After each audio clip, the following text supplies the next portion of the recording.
முக்கியமான துறை. உள்ளபடி இங்க இருக்கக்கூடிய அனைத்து அமைச்சர்களுக்கும் இந்த வாய்ப்பு கிடைச்சிருக்கு. என்னை பொறுத்த வரைக்கும் நான் இந்த கேபினெட்லேயே ரொம்ப ஜூனியர் மோஸ்ட் மினிஸ்டர். அதனால நான் நம்முடைய சிஎம் பார்க்கும்போது எப்பயுமே ஒரு ஹெட் மாஸ்டர் பார்க்குற போல எனக்கு ஒரு பயமும் மரியாதையும் கலந்த உணர்வு தான் எப்போதும் ஏற்படும். இன்னைக்கு இந்த முக்கியமான துறையை நம்முடைய சிஎம் எனக்கு வழங்கி இருக்கிறார். இன்னைக்கு நம்முடைய டிடி அவர்கள் முக்கியமான 3 திட்டங்களை நீங்க கேட்டிருக்கீங்க. நிறைய திட்டங்களை நம்ம துறையில நாங்க செயல்படுத்தி இருக்கிறோம். இந்த துறை ஏன்னா அடித்தட்டு மக்களுக்கான துறை, எஸ்சி எஸ்டிக்கான துறை, அவங்களுக்கான வேலை வாய்ப்புகள், அடிப்படை வசதிகள், இது எல்லாத்தையும் கட்டமைப்புகள் எல்லாத்தையும் கொடுக்கிறோம்.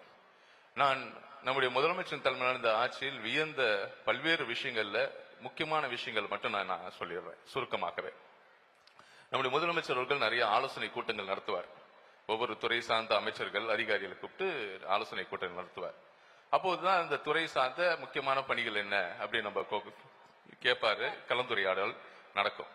அதுல நம்முடைய முதலமைச்சர் அவர்கள் ஒரு நாள் ஆலோசனை கூட்டத்துல இந்த மக்களுக்கான சமுதாய கூடங்கள் அப்படின்னு கம்யூனிட்டி ஹால்ஸ், அதாவது ஃபங்க்ஷன்ஸ் நடத்துவோம் இல்லையா, இப்ப நிறைய மண்டபங்கள் இருக்கு, இந்த மாதிரி பல்வேறு மண்டபங்கள் இருக்கு. கிட்டத்தட்ட ஒரு எல்லார் ஃபேமிலிலையும் நடக்கிற மாதிரி நம்முடைய பட்டியல் மக்கள் வாழக்கூடிய பகுதிகள் அந்த மக்களுக்கு தேவையான நிறைய விஷயங்கள் இருந்தாலும் என்ன இருந்தாலும் செலிப்ரேஷன்ஸை நம்ம விட மாட்டோம். எல்லா வீட்லயும் காது குத்து, கல்யாணம், திரட்டி, வளகாப்பு இருக்கு.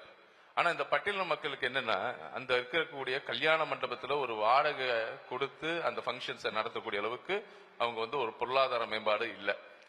ஒரு ஃபங்க்ஷன்ஸ் நடத்தணும்னா குறைஞ்சபட்சம் ஒரு மண்டபத்தை வாடகைக்கு பிடிக்கணும்னா அட்லீஸ்ட் ஒரு 50,000 ஆச்சு ஆகும். அதுக்கப்புறம் கிளீனிங் சார்ஜஸ், இது மட்டும் இல்லாம குக்கிங், ஃபுட், இது எல்லாமே இழுத்துரும் இல்லையா, ஒரு 1 லட்சம் ரூபாய் ஆயிரும்.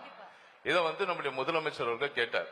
ஏன்னா இது ஏற்கனவே இந்த கம்யூனிட்டி ஹால்ஸ்ங்கிற திட்டங்கள் இருந்தா கூட இது எந்த அளவுக்கு போயிட்டு இருக்கு அப்படின்னு கேட்கும்போது நாங்க சொன்ன இது மாதிரி ஒரு 30-40 லட்சம் மதிப்பீட்டுல நம்ம இந்த கம்யூனிட்டி ஹால்ஸை தமிழ்நாடு முழுக்க பட்டியல் மக்கள் வாழ்ற பகுதியில் கட்டினா யூஸ்ஃபுல்லா இருக்கும் அப்படின்னு, அது இந்த தேவைகள் முக்கியம் அப்படின்னு நானும் எடுத்துரைத்தேன். கடைசியில பாத்தீங்கன்னா எங்களுக்கே ஒரு மிகப்பெரிய ஒரு சர்ப்ரைஸ். நாங்க எதிர்பார்த்தது ஒரு 40-50 லட்சம் மதிப்பீட்டுல சமுதாய கூடங்கள். ஆனா ஜியோ வந்துச்சு. நம்முடைய முதலமைச்சர் அவர்கள் கொடுத்த அந்த கம்யூனிட்டி ஹாலோட பிரைஸ் 1.3 crores. கிட்டத்தட்ட G+1 கிட்டத்தட்ட 1.3 crores மதிப்பீட்டுல மேரேஜ் ஹால்ஸ பட்டியல் மக்கள் வாழ்றக்கூடிய பகுதிகளில் கட்டி தந்த தலைவர் நம்முடைய முதலமைச்சர் அவர்கள். இன்னைக்கு இந்த மேரேஜ் ஹால்ஸ்ல இந்த பட்டியல் மக்களுடைய சொந்தங்கள் நடத்தக்கூடிய அனைத்து சுப நிகழ்ச்சிகளையும் அங்க ஒரு 5,000 ரூபாயில நடத்திக்கலாம். இன்னைக்கு எவ்வளவு செலவு மிச்சம்? கிட்டத்தட்ட 1 லட்சம் ரூபாய் இன்னைக்கு அவங்க கட்ட தேவையில்லை. இது மட்டும் இல்லாம எங்கேயும் போய் இந்த தேதிக்காக அவங்க காத்திருக்க தேவையில்லை. அந்தந்த பகுதிகளிலேயே அந்த சமுதாய கூடங்கள் நம்முடைய முதலமைச்சர் அவர்கள் கட்டி தந்திருக்கிறார். சார், நான் 3 கேட்டேன், நீங்க 1 சொன்னதே எங்களுக்கு மன நிறைவா இருக்கு. அவ்வளோ and it's very very important. ஏன்னா அவங்களுக்கு ஒரு ப்ரையாரிட்டி கொடுத்து அவங்க அதை யூஸ் பண்ணிக்கலாம். அவங்க ஒரு சோஷியலா அவங்களோட என்ன சொல்றது கூடி பேசி அவங்களுடைய கம்யூனிட்டியை மேல கொண்டு வர்றதுக்கு அவங்க எத்தனையோ திட்டங்களை அவங்களுக்குள்ளேயே சின்னதா வளர்த்துக்கலாம். That's wonderful. Thank you sir. ரொம்ப இவ்வளவு நேரம் சொன்ன நீங்க ரொம்ப அழகா எங்களுக்கு எக்ஸ்பிளைன் பண்ணீங்க. Thank you so much sir. ஒன்னு சொல்றேன். இன்னும் ஒரே ஒரு திட்டம் முக்கியமானது அண்ணல் அம்பேத்கர் அயலக உயர்கல்வி திட்டம் அப்படிங்கிற ஒரு திட்டம். இது என்ன அப்படின்னா நம்ம ஸ்டூடெண்ட்ஸ் பேச்சுலர்ஸ் இங்க பண்றாங்க, மாஸ்டர்ஸ் அப்ராட் பண்றதுக்கு யூகே, ஆஸ்திரேலியா, இந்த மாதிரி மாஸ்டர்ஸ் அவங்க பண்றதுக்கு செலவுகள் அதிகமாகும்.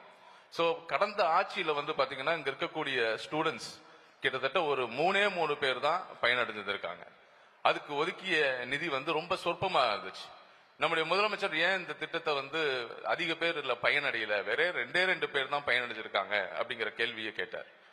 இதற்கு அந்த ஸ்க்ரூட்டினி ப்ராசஸ் டைட்டா இருந்துச்சு. அந்த வருமான உச்ச வரம்பு வெறும் 3 லட்சமா தான் இருக்கு. அந்த 3 லட்சத்துக்கு கீழே இருக்கவங்க தான் அந்த மாஸ்டர்ஸ் அப்ராட்ல போய் படிக்க முடியும். இது மட்டும் இல்லாம கமிஷனரேட்ல இந்த ஸ்க்ரூட்டினி ப்ராசஸ், அதுக்கப்புறம் செக்ரட்டரியேட்ல ஸ்க்ரூட்டினி ப்ராசஸ் எல்லாம் டைட்டா இருந்துச்சு. நிறைய பயனாளிகள் அதுல ஸ்டூடெண்ட்ஸ் பயன்பெற முடியாத இருந்துச்சு. திட்டமே ஒரு வேஸ்டா இருந்துச்சு. ஆமா, நம்ம முதலமைச்சர் அதுக்கு தனி கவனம் எடுத்து என்ன பண்ணார், அந்த ஸ்லாபை இன்க்ரீஸ் பண்ணார். அந்த வருமான உச்ச வரம்பை 3 லட்சத்திலிருந்து 12 லட்சமாக உயர்த்தினார். இதனால ஒரு 2 மாணவர்கள் பயின்ற நிலையில இன்னைக்கு 385 பேர் இன்னைக்கு இங்கிலாந்துல இருக்கக்கூடிய university of Surrey, university of Leicester, அதுல வந்து ஏரோநாட்டிக்கல் சயின்ஸ் படிக்கிறாங்க, ஆர்டிபிஷியல் இன்டெலிஜென்ஸ் படிக்கிறாங்க, யூனிவர்சிட்டி ஆஃப் வெஸ்டர்ன் ஆஸ்திரேலியால இன்னைக்கு படிக்கிறாங்க. எத்தனை பேர்? 385 மாணவர்கள் இன்னைக்கு உயர்கல்வி படிக்கிறாங்கன்னா இதுக்கெல்லாம் காரணம் நம்முடைய முதலமைச்சர்கள் கொண்டு வந்த இந்த சின்ன மாற்றம்.